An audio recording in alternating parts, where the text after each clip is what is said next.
fuckhead!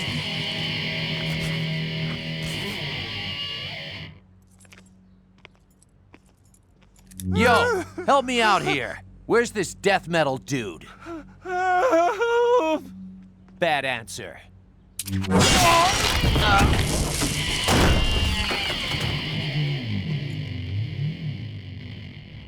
It's game time!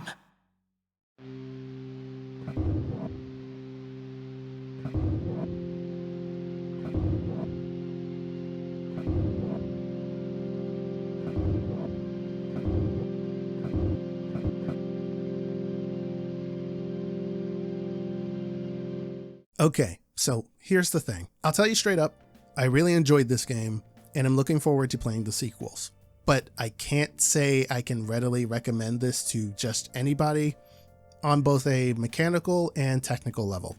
See, I'm a fan of Suda51, having played Killer 7, Killer is Dead, and Fatal Frame 4. Yes, I know it's technically called Fatal Frame Mask of the Lunar Eclipse, but it's the 4th Fatal Frame game, so bleh.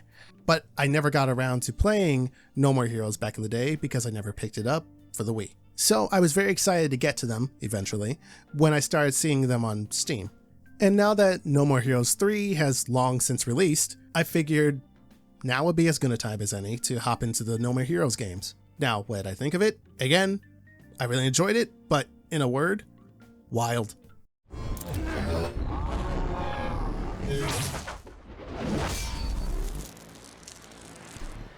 Extraordinary. The moment I've been waiting for. The name Holy Sword is now yours. You're joking, right? I don't care about titles or power. I just want to be number one. Then master the ways of the assassin. Here's your ticket to paradise, old man.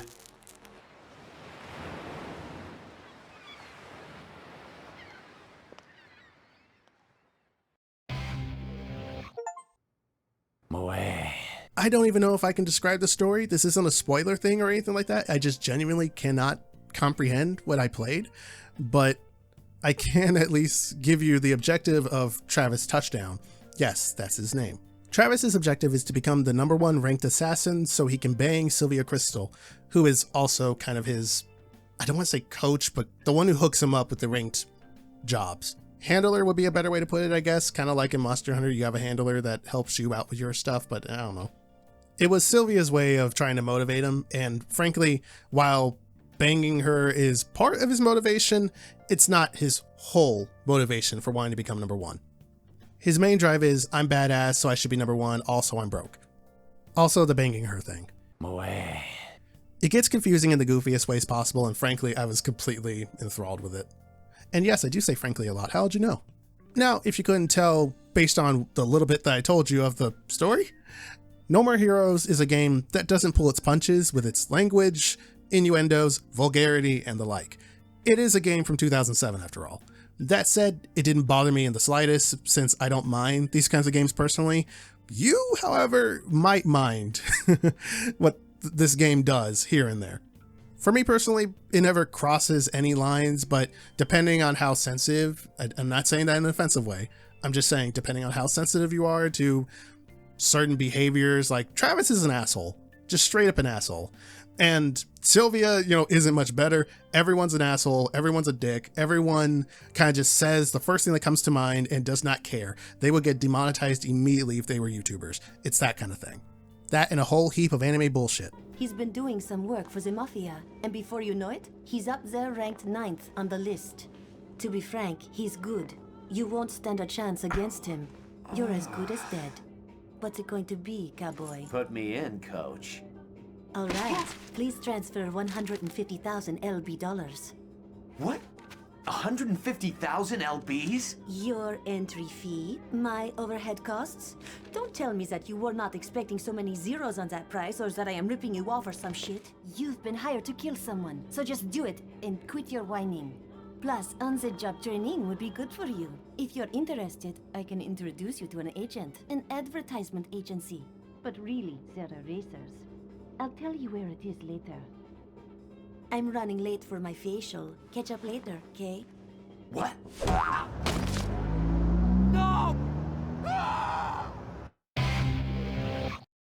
But it's that commitment to that bullshit, to everything I just said, that makes this game so entertaining and really fun to play. I'm just covering my bases here that this game isn't for everybody. But for me personally, I freaking loved it. I just wish I could have watched the final cutscene in-game rather than having to go to YouTube for it. And this is where I get into the whole mechanical and technical stuff that I mentioned earlier that makes it a difficult game to recommend on PC. So obviously this game is a port of the original Wii game, and controls-wise, it handles very well, except for the camera. That is still awkward to control, but it's not a deal breaker. It gets messy when you're backed to a corner, when you're doing a lot of fighting and this and the other, and you're trying to tackle multiple enemies at once. It gets a little tricky, but it's not terrible. It's just clunky. You might have a different tolerance level for it, but if I'm comparing No More Heroes' camera to other third-person hack and slash games of today, they still struggle with camera issues too. So it's not really that much different. It's just, this game was built for the Wii, so the camera is going to handle like it was on the Wii, just for a controller now. But if you played both the Wii version of the game as well as the PC version, then I want you to go to the comments and tell me how the camera compares between the two. Because as it stands, I can only assume that the camera I'm experiencing and the way it handles in the PC version is the exact same one for the Wii, minus the Wii controls. But going back to the cutscene issue I was having before, this tends to be an issue that I have with a lot of ports for older games, specifically games from that pre-2010 era, sometimes a little after 2010. I'm not trying to make an excuse for this game, I'm just saying I've seen this kind of thing before. I didn't have a single glaring bug in the game until the very end, which the game just black screened shortly after I beat the final boss. And having looked at the Steam discussions about it, which I normally don't take into account in my review because sometimes something as simple as no ultra-wide support equals bad game is enough for someone to hate a game regardless of what it is. But I could tell that there were a lot of other issues that people experienced over time while playing the game on PC. Whether or not you'll run into the same issues as other people is anyone's guess, but I'm just warning you ahead of time just in case. Another technical woe I had with the game was with the game's audio. See, because it's a port, and they didn't seem to do much to it besides making it feel decent with a controller, and even that varies depending on what you're doing in the game, the game's options are very bare bones. Just your bare necessities, the simple bare, and nothing more. Which means that if you want to turn down the character voices, you'll need to turn down all of the sound effects. It's just one sound effects slider. Now I will say there is another window that does pop up whenever you launch the game where you can tweak some options, but there aren't as many in there either. And if I remember correctly, you still don't get the individual volume sliders there. So while there are more ways to customize your experience a little bit when you launch the game, it's not nearly enough. The reason I keep harping on volume is because the game's music volume was just fine. The general character voices, Travis, Sylvia's, etc., were fine. Everything was fine with the volume settings, except for the dying screams and combat barks from enemies. And not the boss enemies, I'm talking about the basic enemies. These get so loud when they all stack at once, when you kill a bunch of enemies at the same time, that it almost doesn't matter how quiet you make the game, it'll still get up there in volume. So I really hope the later games have more options or at least better audio balancing. I assume they do, but I can only assume right now. Going back to the game itself for a bit, I want to talk about the general flow of the game. To acquire ranked missions, you need to pay up some cash to apply for them. It starts with a small amount, but that amount grows as the game goes on. To earn some money, you can do a myriad of things in the open hub world of Santa Destroy. There are side activities you can get from the job center, which are essentially very chore-based activities, minigames. There are assassination side activities from Clay Entertainment, from K Entertainment that you can get for money. There are free fights, which are basically you versus a horde of enemies, but you can't take a single hit. I don't recommend doing those. I'm just going to be straight up with you. I like the combat in this game a lot. It feels okay, but I like it a lot. But the reason it feels okay is, again, camera stuff, but also it's very sticky. You can't really flow from one enemy to another comfortably. And you can get stun locked a lot. It just it doesn't feel right here. It might have been fine on the Wii, but for PC it just doesn't feel good, at least not for me. Now you might be wondering, how can you still like the combat a lot if it feels clunky, if it feels awkward? And really, it's just a simple fact of I like cutting down enemies and I like what it does. I like what the combat accomplishes. How it does that is my problem. The fact that it does that is not, if that makes sense. I like slashing at an enemy or a few enemies and then getting that prompt to either suplex them or getting the prompt to like cut them in a directional way. Like, oh, there's the arrow. All right, here's this very satisfying slice. Boom. It's satisfying. But how I'm navigating combat is That's the problem. Really tough to describe. Anyway, the chore-like side activities feel like a decent contrast compared to the hack and slash stuff you normally do. The downside is they aren't all made equal, so some of them, to be blunt, kind of suck. I don't mind picking up trash, cleaning the graffiti, or rescuing stray cats because I was moving and all that. But something like the minigame where you just fill up people's cars with gas, you're just effectively just standing in one place and pressing B on occasion for 2 minutes, which is pretty boring to me. And it didn't even pay all that well, so I didn't have much incentive to just keep spamming that one. I've seen some people say that the money grind is the worst part of No More Heroes 1, and I can see that, but again, your mileage will vary. For me, I just spammed the assassination missions and put on a YouTube video or something off to the side while I did it. What I didn't like about the side activities in general, regardless if I liked the individual ones or not, was how you went about acquiring them, completing them, or trying them again. It goes like this. You go to a quest giver, you get the quest, drive to the quest location, complete the quest.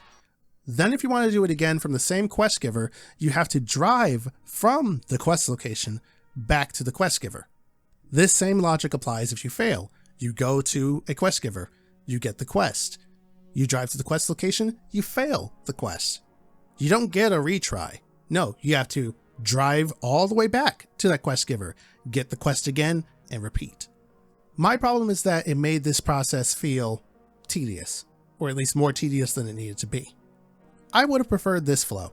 You get the quest, drive to the quest, do the quest, then the game puts you back at the quest giver that you got the quest from, so you can just accept the quest again and repeat.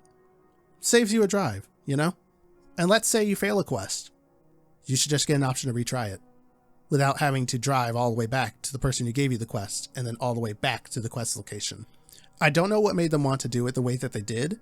I do like that you have to interact with the world to get different quests and stuff and interact with different activities, but that's just a quality of life thing that I feel like should have been there. A retry or just putting you back where you got the quest from. You already get that at the end of the job center stuff.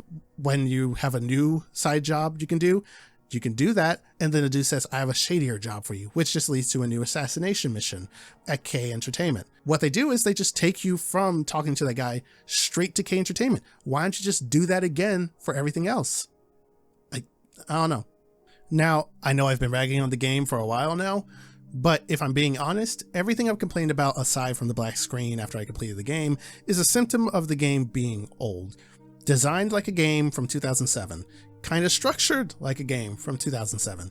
So I'm struggling to even dock points for those factors alone, since I wasn't expecting this game to have a robust amount of features for its PC port, nor did I imagine that it would restructure its design for today's gamers.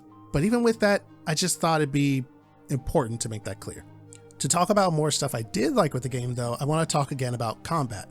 I've explained before how the combat can feel clunky at the worst of times or in general, but when it feels good, like when it's actually working as intended and the camera isn't fighting me, it feels pretty decent. But I want to talk more about what you actually encounter while you're fighting.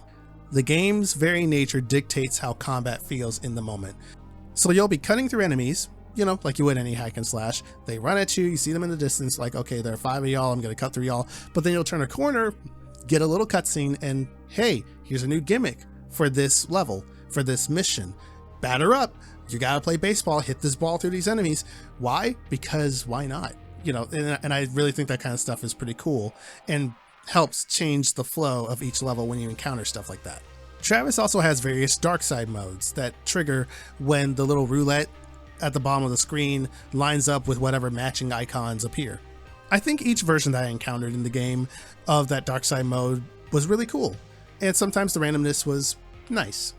Other times, because some of the modes just make Travis walk because, hey, you're in badass mode, you can cut someone down in one strike. Great, but there's no one to cut down right now, so I'm just walking to the next point, and it's going to take me a while to get there versus when I'm running. Thanks. Granted, after a while, the monotony will start to set in, and you'll be like, okay, we're just cutting through more enemies again, just get me to that boss fight so I can wrap up this level. But once that feeling starts setting in, the ranked missions will pick up pace, and you kind of get pushed to the end of the game, with only the application fees standing in your way by the end. Now, boss fights are by far my favorite part of the game because while they aren't very challenging, they all stand out in their own way. Some more than others, but still, you get my point. This is apparent from the theme of each ranked mission associated with them, to the dialogue Travis has with them, to the final blows dealt to each of them. Side note, some of the ways they go is kind of screwed up in retrospect, but I've played Danganronpa. I'm used to seeing pretty twisted executions. And again, the game doesn't care and really wants you to not care either, and frankly, that's for the best. If you start trying to make sense of anything happening, I guarantee that you will get a severe headache. All in all, No More Heroes is the definition of rule of cool trumps all, and I'm very much looking forward to the rest of the series when I inevitably boot up and play the second game. As for the score for this game, personally, I'm giving it a go for it. And if you don't mind any of the critiques I said about the game or the port really, then I can recommend it to you. However, if you're not a fan of the game's tone, its vulgarity, the issues I have mentioned, or the generally dated structure of the game, then I'd say caution. Pick it up, but maybe wait for a sale. No More Heroes is available on PC, the Nintendo Switch, and if you have one or can find one, the Wii, for $20.